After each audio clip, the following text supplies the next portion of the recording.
Hola, ¿qué tal? ¿Cómo les va? Muy buenas noches. Bienvenidas, bienvenidos a este debate de Merlí para justamente poner en cuestión todo lo que sucedió anoche en el capítulo 5 de esta primera temporada de Merlí, esta serie catalana del profe de filosofía que nos ha dejado todos con el corazón en la mano, digamos. Nos robó el corazón esta serie y justamente lo que vamos a debatir hoy es no solamente su rol como docente, sino también todo lo que sucede con sus alumnos. También vamos a poner en cuestión a Sócrates y la manera en que él se lo enseña a sus estudiantes. Para eso tenemos un plantel de especialistas muy destacado esta noche. Es un programa que no se pueden perder. Yo sé lo que les digo. Vamos a abrir el debate y para ello vamos a presentar a nuestro primer invitado esta noche, el señor Bruno Mareto, estudiante de sexto año de la Escuela García Fort. Bienvenido, Bruno. Te hago una consulta, o una pregunta en realidad, para introducir el debate. ¿Se necesitan más profes como Merlí en las escuelas, en tu perspectiva? Para mí, no sé si profesores como Merlí, pero siento que sí necesitamos profesores que puedan trascender de lo que sería la enseñanza de la vieja escuela. Que no digo que no sirva, pero por ahí ver nuevas formas de dar los contenidos y de tomar las evaluaciones, porque vemos que Merlí toma evaluaciones escritas como siempre se ha hecho. Nosotros en nuestro caso hace poco nos evaluaron con un podcast, teníamos que crear un podcast para hablar sobre vanguardias artísticas, por ejemplo, y entonces esas cosas, implementando las TICs, implementando nuevos métodos, nos hace aprender, pero no como siempre se nos ha educado. Le doy la bienvenida a Eduardo Matio, él es filósofo de la Facultad de Filosofía de la Universidad Nacional de Córdoba. La pregunta, Edu, para vos es si la filosofía es esencial en la escuela secundaria. Hola, Sole. estás? Gracias por la invitación. Creo que depende la pregunta. ¿Es esencial? Yo diría que viene bien que un adolescente pase por esta experiencia. Incluso están los programas de filosofar con niñes, que también son sumamente estimulantes para niñas y también para adolescentes. Pero digo, si necesario es pasar por un adoctrinamiento filosófico que a uno le dé una serie de nociones centrales sobre la historia de la filosofía, no sé si es eso lo que es necesario. En todo caso, pasar por una buena experiencia, como la que planteaba Bruno recién, de aprendizaje en las humanidades, que lo puede dar la literatura, que lo pueden dar las ciencias sociales, que lo puede dar la filosofía, eso sí me parece que es una buena experiencia. Bajo esas condiciones creo que sí. Se suma también al debate Milena Moreno. Ella es profe de filosofía en 4 escuelas secundarias de Córdoba de distinto espectro, desde escuelas privadas a escuelas públicas, en CENMAS también. Y la pregunta para vos, Mile, tiene que ver con eso, justamente. ¿Es lo mismo enseñar Sócrates en una escuela privada que en un CENMA? Hola Sole, ¿cómo estás? Bueno, gracias por la invitación. Y bueno, creo que en una escuela privada hay un Sócrates que se enseña y que tiene que ver con la mayéutica, que tiene que ver con el saber preguntar, con una metodología y un aprendizaje del diálogo. El adolescente no dialoga, a veces intenta imponer su pasión y otras veces se guarda en el silencio absoluto. Por eso está el Sócrates de la mayéutica en la escuela privada y creo que el Sócrates vivencial, el Sócrates que vive en las calles. ¿Qué es la mayéutica, Mile? La mayéutica es el método socrático en donde él asociaba la profesión de su madre y la de su padre. Tanto su madre era comadrona, era partera, y el papá de Sócrates era escultor. Él decía que él ayudaba, su mayéutica era ayudar a parir las ideas que todos tenemos adentro y que desconocemos. Y para eso hace falta hacer buenas preguntas, más que interesantes respuestas. Bueno, vamos a ver si se logra esto en este capítulo. Vamos a saludar también a Claudia Torcomián. Ella es psicóloga por la Facultad de Psicología justamente de la Universidad Nacional de Córdoba. Claudia, te damos la bienvenida y te preguntamos si es muy importante el rol de la amistad, si es central en la adolescencia y por qué. Bueno, el rol de las amistades es para mí central en la adolescencia porque constituye como un espacio de transición entre la familia, que es como un espacio de socialización primario, para decirlo en palabras sencillas, y el grupo de pares constituye como un grupo de transición con el cual se pueden hablar temas que no se hablan en familia y con quienes se empiezan a ensayar primeras experiencias sexoafectivas, primeras experiencias de sostén por fuera del ámbito de la familia. Entonces, el grupo de pares se convierte en el esqueleto de sostén, diría, durante las adolescencias, para que los jóvenes empiecen a ensayar un conjunto de experiencias nuevas, la adolescencia como un tiempo de primeras veces, un conjunto de primeras veces en múltiples sentidos en o con el grupo de pares. Bueno, los temas han quedado allí planteados, algunos de los temas, porque la verdad es que el capítulo dio para muchísimo anoche. Nosotros tenemos que hacer la primera pausa aquí en este debate y tras la pausa, por supuesto, comenzamos ya a repasar algunos fragmentos y a debatir sobre ellos. No se vayan.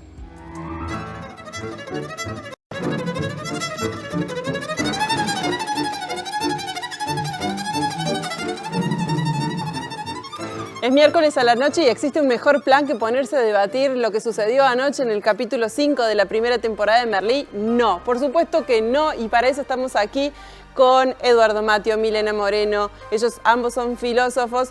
Está también, por supuesto, Claudia Torcomián, que es psicóloga. Está Bruno Mareto, estudiante de sexto año de la Escuela García Fort, acompañándonos en este debate para hablar de justamente lo que sucedió anoche. Y un tema central fue la amistad, y Claudia la definió muy bien. Es el esqueleto, es la columna vertebral de lo que sucede en la adolescencia, de los adolescentes, de los y las adolescentes.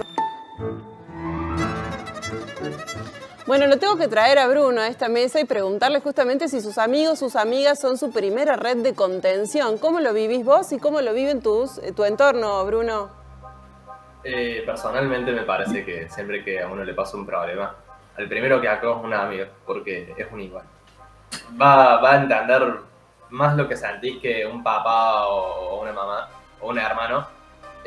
Entonces justamente hablar con ellos te da la confianza para después dar el paso de contarle ese problema a tu familia. Pero sí, siento que los amigos son la base de todo, de todo. Son los que te forman también en la vida, me parece. Son los que te forman en la vida, dice Bruno. Edu, ¿coincidís?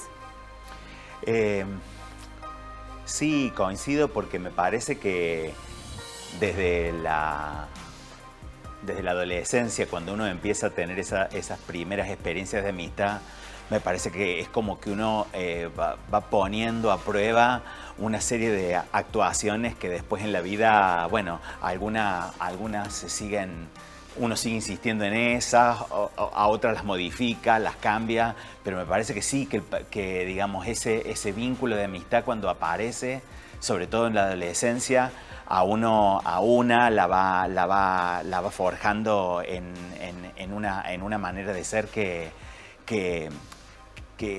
también está atada no solo a un bienestar subjetivo, sino a probarse socialmente en ese uno, en esa una que uno es, ¿no? Y me parece que eso es como una experiencia por la que cada uno, esa sí es una experiencia necesaria. En relación a lo que decíamos recién sobre si la filosofía es necesaria, la amistad es más necesaria que la filosofía en ese sentido. Si la filosofía es, como se planteó, una amistad con el saber, una amistad con la sabiduría. Con las dudas. Claro, con las preguntas. Bueno, ahí sí, probablemente esa sea una experiencia necesaria.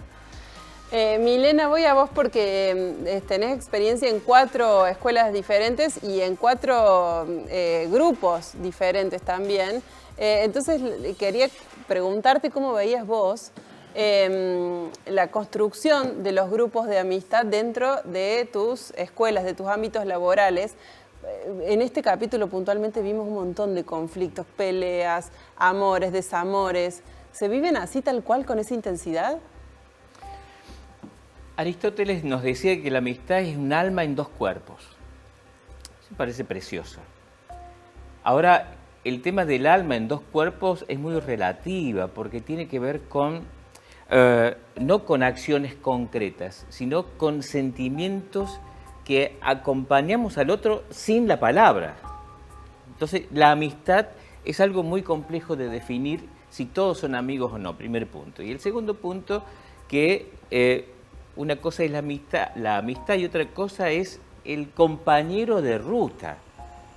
Porque a veces en la diferencia de pensamiento con el otro, no somos amigos, pero somos compañeros. Y el compañerismo de ruta, o bien por la angustia, por la desolación o por la alegría, es importante distinguirla y diferenciarla bastante.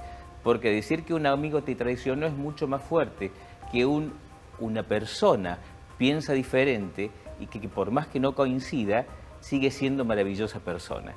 En los grupos de escuelas privadas, escuelas públicas, se van conociendo el alma entre ellos. El aula sirve para conocerse justamente en las preguntas que ellos se hacen, no de su vida particular, sino de lo que les pasa. No se preguntan qué tiene cada uno, sino que se preguntan quiénes son cada uno. Es como mucho más puro el sentido, más puro en el sentido metafórico, ¿no? Voy a ir a Claudia porque me gustaría, Claudia, que reflexionemos acerca de la construcción justamente de estos grupos de afinidad. Hay una escena que sucede justamente, que sucedió, que vimos anoche, que tiene que ver con el papá de Joan cuando le dice, no te juntes, que te vas a juntar con Bruno y con Paul, son mala influencia. ¿Cómo se construyen los grupos? ¿Cómo eligen los adolescentes, las adolescentes? ¿Y cómo eligen los padres y las madres de esos estudiantes? Bueno, mira, en realidad a veces los chicos y chicas van eligiendo por algún tipo de afinidad, pero no siempre es afinidad. A veces se produce mucho interés y curiosidad por el encuentro con la diferencia, porque como decía recién la Milena, creo que era, Milena, sí, su nombre, como decía, es un momento de responder preguntas interiores, preguntas sobre quiénes son los y las adolescentes, pero al mismo tiempo hacia dónde y como quién quieren ser. Y como es un momento donde para que se vuelve a jugar de algún modo la identidad y los procesos de identificación con los padres y madres, a veces la diferencia resulta interesante para investigar y para poder confrontar de algún modo si ese modelo de identificación familiar es el que quiero para mí o me quiero salir de ese modelo. Entonces, me parece que, que justamente la escuela, mientras más diversa y mientras más posibilidades de encuentro con la diferencia permita ir ensayando el diálogo con esa diferencia, favorece la construcción de una ciudadanía y de una futura democracia, digamos, ¿no? Que es parte del objetivo de la escuela. Entonces, bueno, los padres, como en este caso este papá, quiere delimitar, y muchos papás hacen esto, el borde de con quiénes sí y con quiénes no. Pero mientras más se acentúa a veces este límite por parte de las familias, más surge la curiosidad de explorar eso que me marcan como un límite. Entonces, bueno, por ahí, bueno, creo que eso sirve como para tener pistas, ¿no? De lo que ocurre, porque, bueno, como bien decían recién, es un momento de hacerse preguntas, de buscar respuestas, que quizás no se encuentren tan rápido, pero no tienen tantos prejuicios a veces los chicos como sus familias al respecto de eso que es distinto. Quizás esos prejuicios, Mile, pueden estar fundados en que justamente, como vos decías recién, los adolescentes, las adolescentes constituyen su grupo de afinidad en función de lo que ellos son, de cómo son en su esencia, a diferencia de los padres y las madres que a lo mejor lo que buscamos es quiénes queremos que sean o qué queremos que sean. ¿Allí puede radicar la diferencia? Hay algo maravilloso que es que el límite es más dulce que el centro. Siempre el límite es más dulce que el centro, porque estar al límite me ayuda a encontrar los caminos para poder indagar no solo en mí mismo, como diría Sócrates, en este conocerse a sí mismo, sino conocerse en el otro. Uno se conoce en el otro. Uno no se conoce en el egoísmo y en el narcisismo. Uno se conoce compartiendo. Uno se refleja absolutamente en el otro, en la otra. Sin duda. Bruno, ¿notas cierta resistencia de los adultos de los adultos a la hora de conformar grupos de afinidad? ¿Lo has vivido? Creo que por experiencia propia de lo que veo, depende del adulto igual, ¿no? Pero cuesta más, porque no digo la mayoría porque va a ser muy clasificativo, pero algunos tienen muchas ideas en mente que no pueden aceptar a otra persona que no concuerde con su forma de pensar. Entonces, creo yo que los adolescentes ahora estamos un poquito más avanzados, entonces podemos aceptar a gente que antes no se iba a aceptar. Nosotros somos un poco más inclusivos.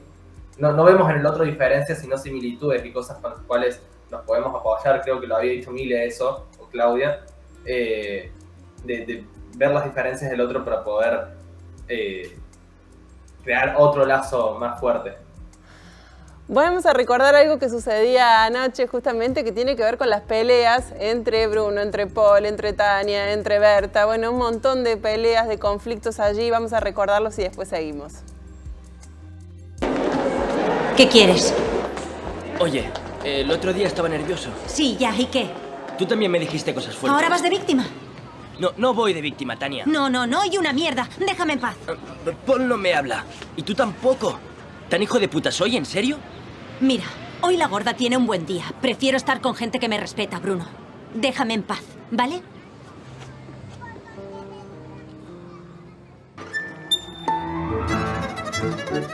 Hoy la gorda tiene un buen día. Las adolescentes se dicen las cosas en la cara. Es como dice Bruno, como decía Bruno hace un ratito, que los adolescentes son más evolucionados y se pueden decir las cosas más frontalmente, Edu.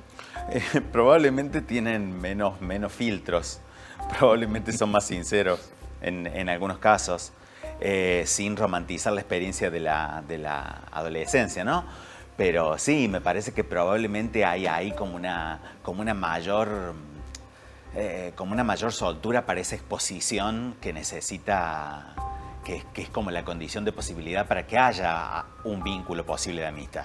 Y que nos expone al cuidado de los otros, pero también nos expone al maltrato de los otros. O sea, ese creo que es el asunto. Hay ahí como un límite con el bullying, ¿no? Sí, por eso. Es que en ese camino que va del centro al límite y del límite al centro, ahí hay una serie de vinculaciones que uno ensaya cuando es amigo, cuando es amiga, que uno actúa cuando es amigo, cuando es amiga, y que bueno, que siempre ponen en juego emociones que a veces, que en ese intercambio emocional a veces producen buenos efectos y otras veces no. Es ese juego de la vida que acontece cuando uno está expuesto. ¿Es bullying, Claudia, o es sinceridad brutal? El límite a veces es, el bullying es algo distinto, porque el bullying es sistemático, es decir, es ejercer sobre el otro acciones de violencia de manera sistemática. En este caso, parece que ellos son amigos, algunos de ellos son amigos y a veces esas interacciones se complican. No creo que siempre sean todos tan frontales, porque depende mucho de las singularidades. Que algunos son muy frontales y, como decía recién el compañero, no tienen filtros, porque como es tiempo, la adolescencia por ahí, en el que vos no regulás tan fácil los filtros. Te brota y te brota. Pero algunos son más tímidos y tienen fuertes dificultades para decir lo que sienten y piensan. Justamente pueden decirlo a través de las redes y no en el cara a cara. Entonces, me parece que, bueno, depende de las singularidades, diría yo. Coincido en que tienen menos filtros, muchos de ellos, pero para algunos es bastante difícil decir lo que sienten y piensan. Porque, Bruno, ¿cómo en tu perspectiva como estudiante de secundario ves que suceden situaciones como esa de poder decirle a una compañera, a un compañero, estás gorda, estás gordo, o sos un gay reprimido, o sos una lesbiana reprimida? ¿Suceden estas cosas de decirse en la cara cosas tan fuertes así? Se pueden decir en la cara, pero depende de la confianza que tengas con esa persona y la forma en la que se lo decís. Porque una cosa es como lo hizo el Bruno de Merli, que se lo dijo de mala forma, y otra cosa es hablarlo, pero tomarlo un poco para el chiste, para los dos. No se me ocurre un ejemplo ahora, porque yo no lo diría, pero sí, en vez de ver eso como algo malo, te reirías como si fuese algo completamente normal, que lo es. A ver, como también se trata en la serie, no es malo ser gordo, no es malo ser gay, no es malo ser negro, no es malo ser flaco, no es malo ser heterosexual. Es normal. Y entonces al ser normal uno se puede reír de eso y puede hablar de eso con total libertad. Creo que eso viene también de los tabús que vienen de hace generaciones en la vida, digamos. Hay una cosa que decía Claudia que me llama la atención y que lo tomo, y es, una cosa es lo que se dice en las redes sociales, otra cosa es lo que se dice cara a cara. Te pregunto, Mile, los grupos de WhatsApp, vos que estás en tantas instituciones distintas, ¿generan problema por ahí los grupos de WhatsApp o el Facebook o cualquier red social? Digo, ¿se generan discusiones alrededor de eso? ¿Se dicen cosas que por ahí cara a cara no se animan los chicos, las chicas? La red social termina siendo, o en realidad la red social es la cara del burlista. Es decir, es el rostro real del burlista que el anonimato le presenta como una pauta a seguir. Entonces, la red social hay que tenerle mucho cuidado en ese aspecto porque les justifica a los torpes decir todo lo que quieren, cosa de que personalmente no lo dicen. Militantes del WhatsApp, dicen algunos. Y creo que el WhatsApp en realidad es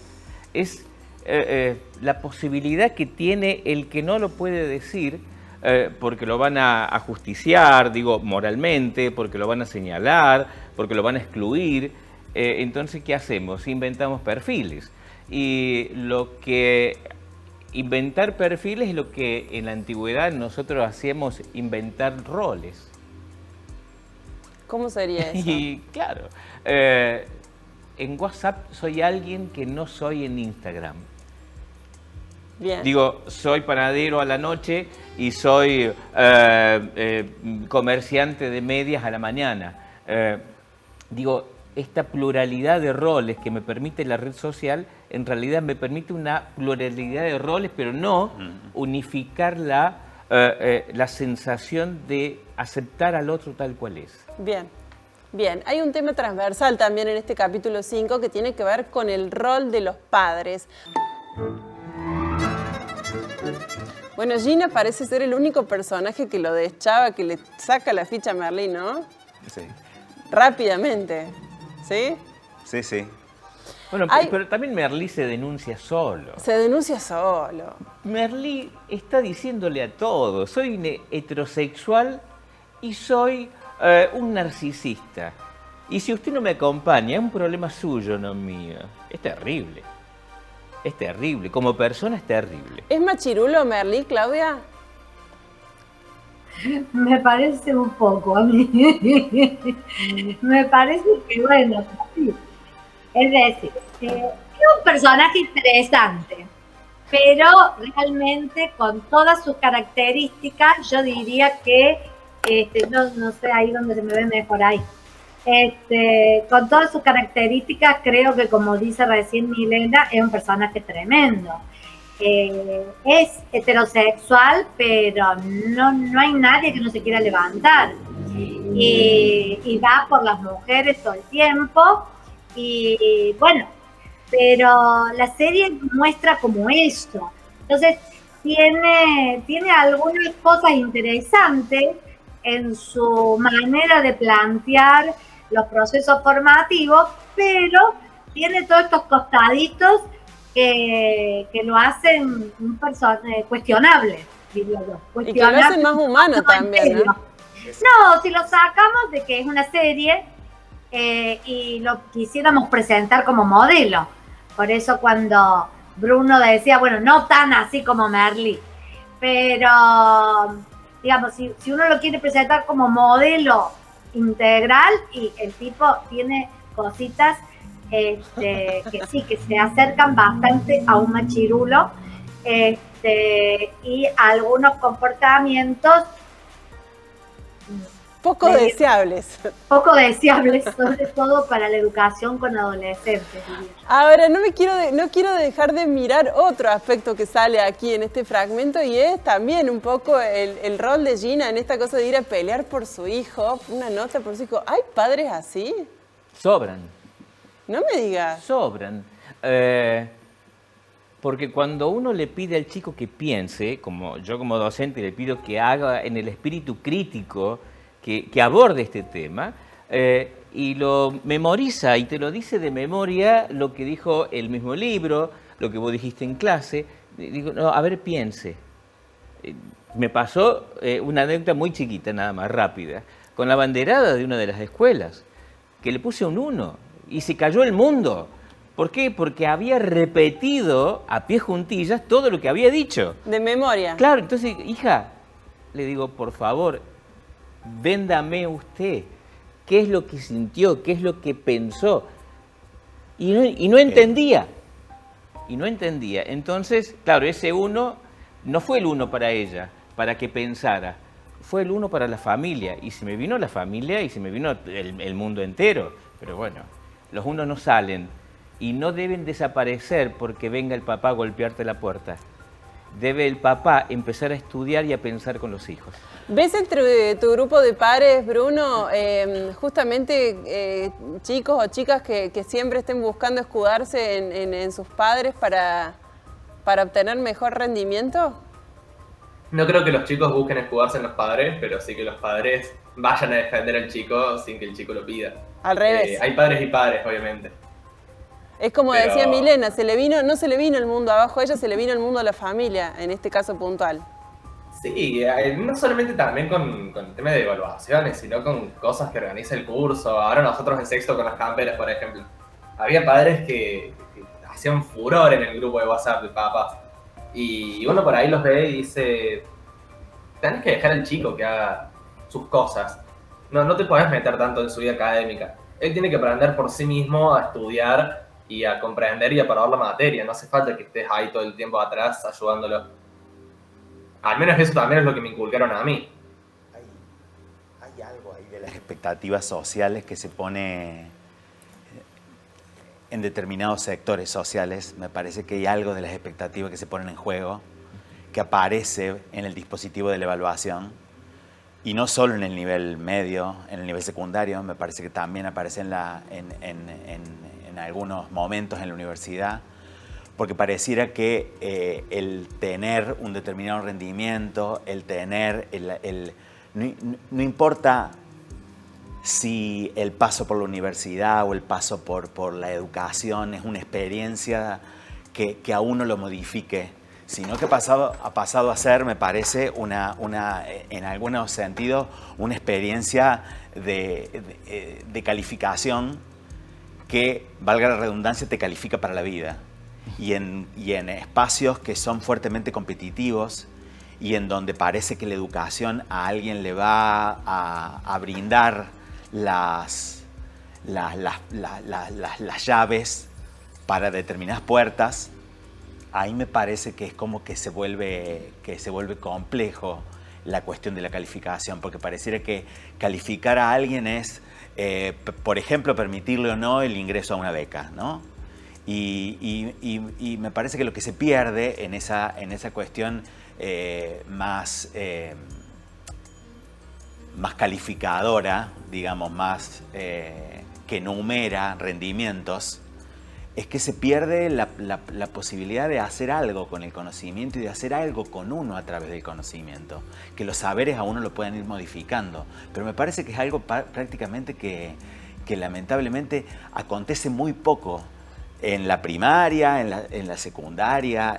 Pareciera que pasa en el nivel inicial y que a medida que va pasando el trayecto escolar se va, y entonces tenemos una relación con el conocimiento absolutamente instrumental, que digo, no está mal, hay conocimientos que está bien que sirvan para ser usados pero se pierde algo que, bueno, que acá pasa con Merlí, ¿no? Que es alguien que incita a que la gente haga algo consigo mismo. Este encuentro que tiene con algunos de los pibes y le dice, che, está bien que vos te sacrifiques por esto.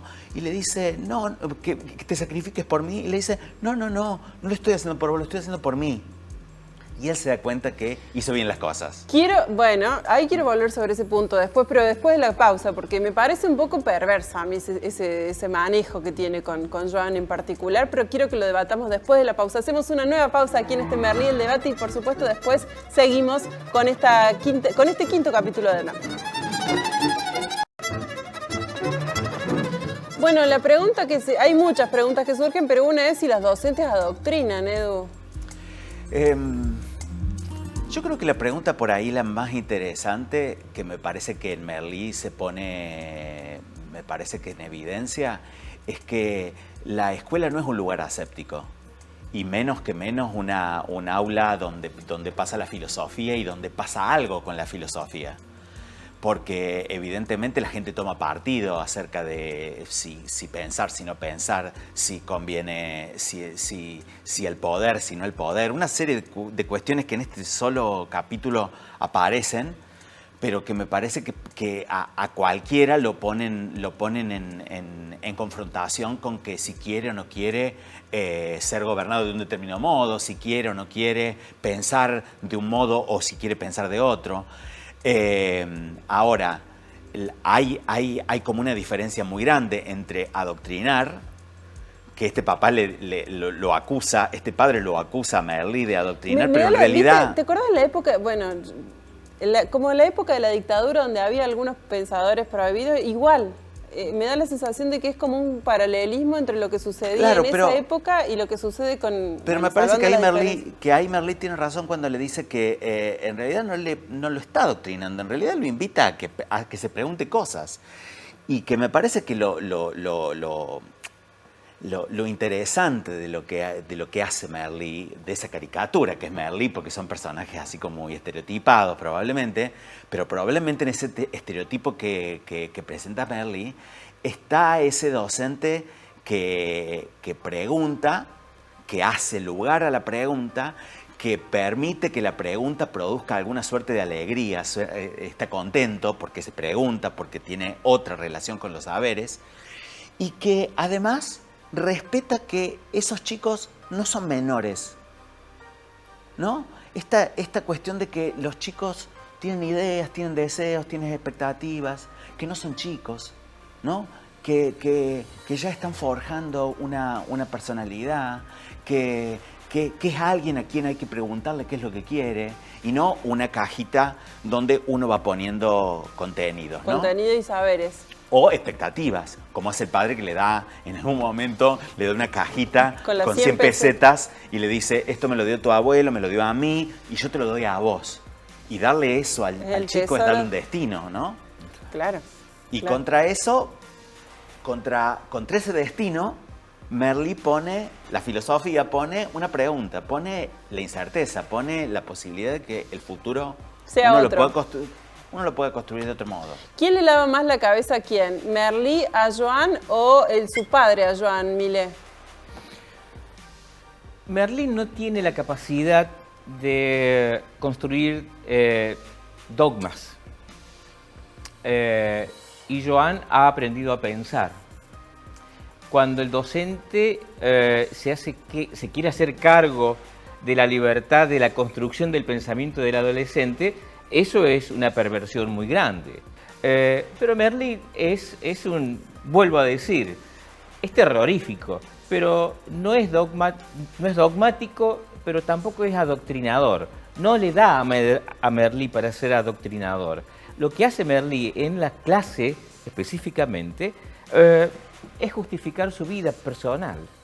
Entonces saca de los autores y de los filósofos determinados lo que a él le justifica. Por eso está en contra del sistema, de la democracia, está en contra de que nos digan durante miles de años lo que tenemos que hacer y manda a la mierda todo. Entonces, lo que hace Merlí en realidad es tomar de los filósofos lo que a él le justifica en su vida. Entonces, eso no es filosofía. Eso no es hacer filosofía. Eso no es hacer filosofía. Bueno, quiero volver sobre eso, pero quiero que veamos un fragmento donde justamente está con Joan, Merlí está con Joan, y le enseña, podríamos decir, a hacerse valer. Bruno, te pregunto, ¿hay docentes que cumplen ese rol de enseñarles a hacerse valer a ustedes, a los adolescentes, a las adolescentes? Uy, qué difícil. Así tan claro como se ve en esta escena, ¿no? Tan claro no. Pero, no sé, siento que sí te dan mucho apoyo moral para que vos seas. Es más, yo siento que el hacerse valer, no sé si está tan bueno, porque uno ya vale por sí mismo, no tiene que hacerse valer. O no tendría en realidad que hacerse valer. El resto ya tienen que saber que esa persona vale.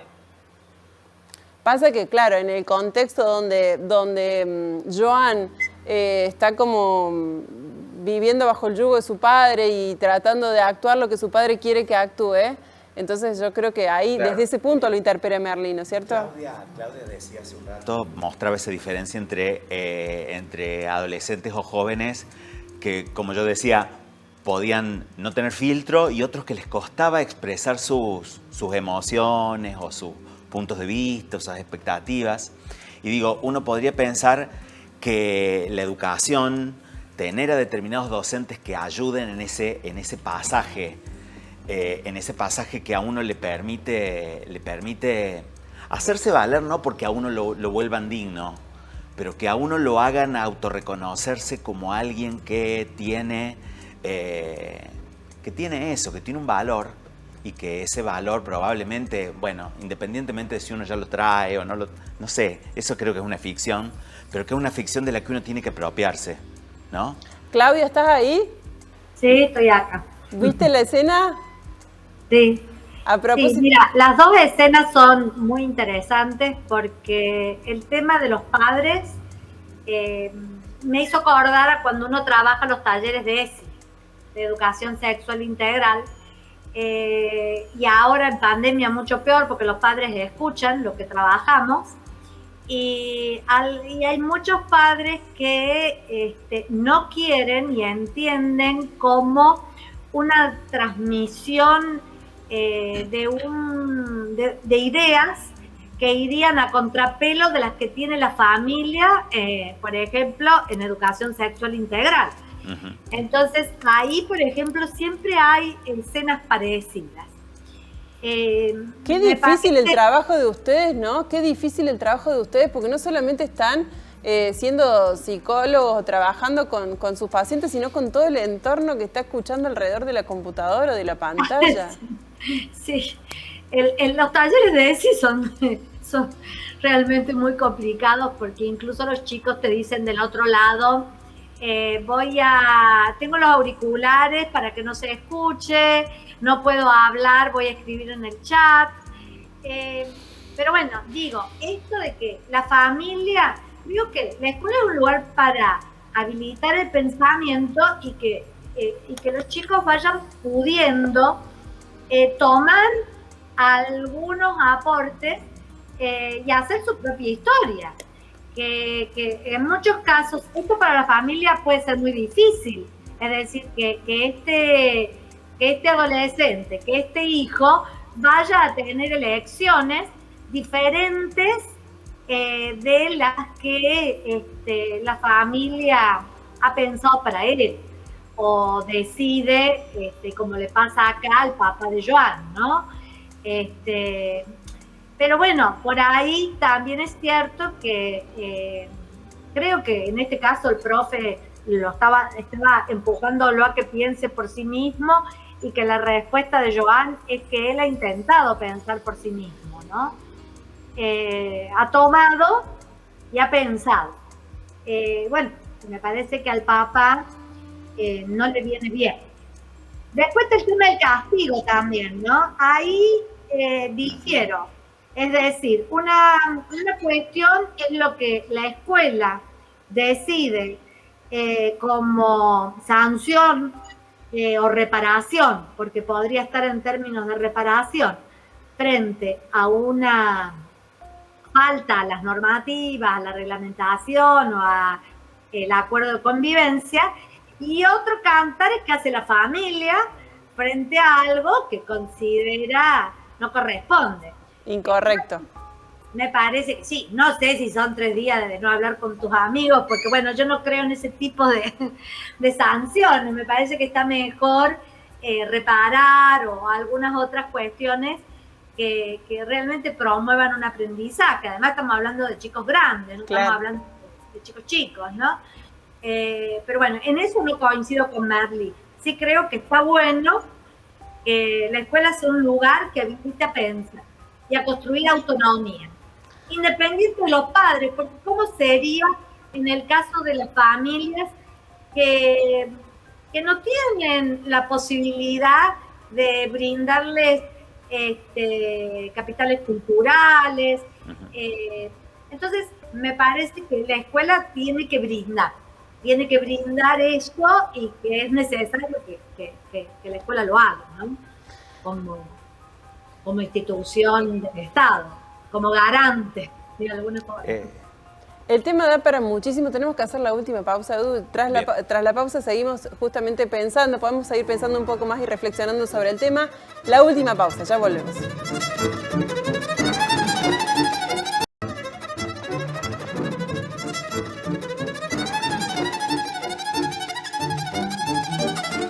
Llegamos al final de este debate, nos quedamos sin tiempo y nos quedaron un montón de temas afuera. Solamente agradecerles a Eduardo Matteo, Milena Moreno, Claudio Torcomián, Bruno Mareto, a todos, a los 4, muchísimas gracias por haberse sumado al debate. Esperamos encontrarlos en próximos debates, porque esto va a seguir, son las 3 temporadas que vamos a poner aquí en la pantalla de Canal 10.